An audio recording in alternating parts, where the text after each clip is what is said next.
আচ্ছা, রাত 2টা বাজে না? হ্যাঁ অনেক সময় হয়ে গেছে, এখন তো আমার ঘুমানোর টাইম।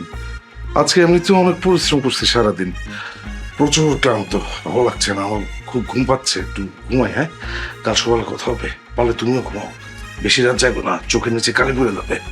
আপনি এখন ঘুমায় যাবেন? হ্যাঁ, কি করবো, ঘুমের টাইম ঘুমাবো না? এমনিতে তো রাত অনেক হয়ে গেছে।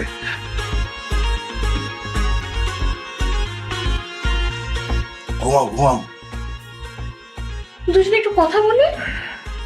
আরে এখন কিসের কথা? রাত বিরাতে কথা বলা উচিত না, দিনের বেলায় কথা বলবো, সকালে কথা বলবো, এখন ঘুমাও।